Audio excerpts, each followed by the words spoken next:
नमस्कार मित्रांनो, ठरलं तर मग सिरीजमध्ये काय घडले आपण ते बघणार आहोत. अर्जुन आणि सायली घरापर्यंत येतात त्यावेळेस सर्वजण त्याला अडवतात आणि सायली या घरामध्ये प्रवेश नाही असं स्पष्टपणे सांगतात. मी तर स्वागतासाठी उभं राहिलेलो नाहीत असं अस्मिता बोलते. त्याच्यावेळेस अस्मिताला तो बोलतो, जा माप घेऊन ये. कल्पना बोलते, आम्ही हिला आमची सून मानत नाही. इकडे साक्षी बोलत असते, जर अर्जुनचं तन्वीशी लग्न झालं असतं तर त्याला केसपासून लांब ठेवण्यात आलं असतं. माझा विलासच्या मर्डर केसशी संबंध कायमचा तुटला असता. मूर्ख प्रियाला ही साधी गोष्ट देखील करता आली नाही. राज देखील बोलतो, तिने माती खाल्लीच. तिला आधीच भीती होती लग्नामध्ये सायली येल्याची. धमकावलं देखील पण त्याचा काहीच उपयोग झाला नाही. सुरा घेऊन तिच्या पाठीमागे उभा होतो तरी देखील काहीच उपयोग झाला नाही. पत बोलतो की तोच सुरा तिच्या गळ्याभोवती फिरवायचा ना, म्हणजे जागीच सगळा विषय संपला असता. जोडपं पुन्हा आश्रमच्या केस मागा लागणार. प्रताप देखील बोलतो, या मुलीचा आमच्याशी काही संबंध नाही. निर्णय आहे का डॅड तुमचा, असं अर्जुन बोलतो. त्यानंतर ठीक आहे, सायलीला मी घेऊन जातो. त्याच वेळेस या माणसानं सोडून मला कुठेच जायचं नाही. राग उतरल्यावर घेतील मला घरात. ते बोलतो, त्यांचा राग जाण्याची मी वाट बघू शकत नाही. आपल्या इथे थांबता येणार नाही. समजावून सांगते की आपण एवढं टोकाचं वागलो तर ते अजून दुरावतील. फक्त तन्वीची जादू चालू आहे, ते आपलं ऐकून घेण्याच्या परिस्थिती बाहेर आहेत असं अर्जुन बोलतो. माणसांची गरज आहे, चार भिंतींची गरज नाही असं सायली बोलते. मला माझं कुटुंब हवं आहे. रागारागातच अर्जुनची देखील बॅग घेऊन बाहेर येतो. तुझं गरजेचं सामान घ्या, जिकडे जायचं आहे तिकडे जाऊन राहा असं प्रताप सांगतात. जी देखील बोलते, या घराचा उंबरठा आता ओलांडायचा नाही. इकडे साक्षी महिबतला सांगत असते की जोशी वकिलांनी सगळी केस माझ्या बाजूने ओढवली होती.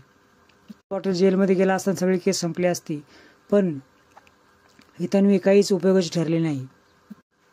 नागराज बोलतो, आता तू जेलमध्ये जायची तयारी कर. सुभेदार घरामध्ये निघून जातात. त्याच्या वेळेस पाहिलं का तुमचं कुटुंब, असं अर्जुन मुद्दाम टोचून सायलीला बोलतो. पण मला इथून जायचं नाही असं ती बोलते. या गार्डनमध्ये संसार ताटूयात, जिथे माझी माणसं तिथेच माझा संसार. अर्जुन हसू लागतो. अक्षय जेव्हा आता प्रियाला कॉल करते त्याच वेळेस ती खूप घाबरते. आता काय महिपत मला जिवंत सोडणार नाही. ती जेव्हा फोन उचलते त्यावेळेस महिपत चांगला तिला धमकावतो. बोलते, कशाला जखमेला मीठ सोडताय, त्याच्यावेळेस तुला जखमा झाल्याच कुठं, तुला जखमा कुठं कधी काय कशा होतात बघायच्यात काय, बघायचं असेल तर इथं ये असं ते बोलतो. मी आजारी आहे, मला ताप आला आहे, खोकल्यासारखं वाटतंय, मी येऊ शकत नाही असं ती बोलते. बघून येणार आहेस का असं नागराज बोलतो. त्याच्यावेळेस महिपत बोलतो, इथं आलं तुला बरं वाटेल, ये लवकर. घराच्या बाहेरच सायली आणि अर्जुन साड्यांचा तंबू ठोकतात. काय करायची गरज आहे, आपण एखाद्या फ्लॅटमध्ये आरामशीर राहू शकतो असं अर्जुन बोलतो. घराबाहेर ठोकलेलं पाहून खिडकीतून अस्मिता बघते आणि सर्वांना बोलवते. कल्पना बोलते, काय थिल्लरपणा चालवला आहे, चक्क दारामध्ये यांनी टेंट ठोकला आहे. महिपत तन्वीला बोलतो, तुझ्या देखत त्या सायलीने अर्जुनला घेऊन गेलाय, मग तू काय बटाट्यासारखं बघत होती काय, त्यासाठी मी तुला वाटतं ती मदत केली, सिक्युरिटी गार्ड देखील पाठवले, देखील तुला जिंकता नाही आलं. देखील बोलतो, मला तर हिला मारावंच वाटत होतं. तुमच्या आयुष्याचे धिंडोरे उडाले आणि हिचे नाटकं फटाके फोडत होते. तन्वी सांगते, लग्न तुमच्यासाठी जेवढं महत्त्वाचं होतं तेवढंच आमच्यासाठी देखील होतं. उंटावून शेळ हाकत होतात पण मला खरे कष्ट करावे लागत होते. साक्षी तिला बेअक्कल असं बोलते. माझी अक्कल काढायची नाही असं ती ठणकावून सांगते. एका क्षणामध्ये तुम्हाला रस्त्यावर आणू शकते, माझ्याकडे कोणतं हत्यार आहे तुम्हाला माहीत नाही अजून. तन्वी एक व्हिडिओ दाखवते आणि हे तुझं हत्यार आहे का असं नागराज पाहून हसतो. सायली आणि अर्जुन यांच्यामध्ये संभाषण झालं असतं. अर्जुन बोलतो की जे आपल्याला पाहिजे ते त्यांना नको आहे. सायली भ्रमातच असते, आपली माणसं आपल्याला नक्की तरी कधी ना कधी स्वीकारतीलच. कुसुमचा फोन सायलीला येतो. घरच्यांनी स्वीकारलं का, घरात गेले का, त्यावेळेस माझी काळजी करू नको असं सायली बोलते. अर्जुन सर माझ्या सोबत आहेत ना, मग मला कसलंच टेन्शन नाही. नागराज देखील तन्वीला बोलतो, तुला खरं हत्यार पाहिजे का, प्रियाची पोटली. खऱ्या प्रियाची पोटली माझ्याकडे आहे ना, तर तोपर्यंत मी काहीच करू शकत नाही. मध्ये एक लहान बाळाचा जो फोटो आहे ना, ते मधुभाऊ नक्कीच ओळखतील.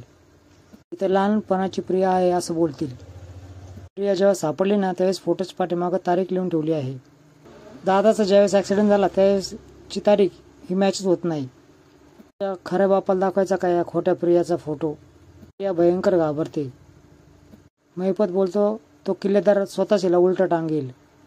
पोटली तुमच्याकडे आली कशी असं ती प्रश्न करते. नागराज सांगतो की तुझ्या कपाटातून ही पोटली मी काढली आहे. अर्जुन पहिला घास सायलीला भरवतो आणि अशी जेवणाची चव मी याच्या आधी कधीच घेतली नव्हती असं बोलते. सायली खूप इमोशनल होते. वाटलं होतं या लग्नानंतर सर्व व्यवस्थित होईल. खरी तर ही पंगत घरामध्ये व्हायला हवी होती. काहीतरी गोडधोड केलं असतं. नौखाने घेत घास भरवले असते. अश्विन भाऊजी, चैतन्य भाऊजी यांनी आपल्याला खूप चिडवलं असतं आणि हसत खेळत आपण एकत्र जेवलो असतो. आपण ज्यावेळेस लग्न केलं त्यावेळेसही बाहेरच जेवलो आणि आजही म्हणतो तुम्ही खूप सहन केला आहे. आता तुमच्या डोळ्यामध्ये पाणी येऊन देणार नाही. मला तुमचा मान मिळून देणारच. पुढील भागामध्ये तुम्ही बघणार आहात की अर्जुन सायलीला घेऊन घरी येतो. जी बोलते आम्ही हिला आमची सून मानत नाही म्हणावं लागेल कारण या कायद्याने मिसेस सायली अर्जुन सुभेदार आहेत आणि आजीने मला शिकवलं आहे की बायकोच्या पाठी नेहमी राहावे. माप घेऊन गृह प्रवेश करायला तिला सांगतो. ते माप ओलांडून घरात येते. बोलते आज गृहप्रवेश झाला लवकर तुमच्या मनात देखील होईल. मित्रांनो आजचा भाग तुम्हाला कसा वाटला हे नक्की कळवा.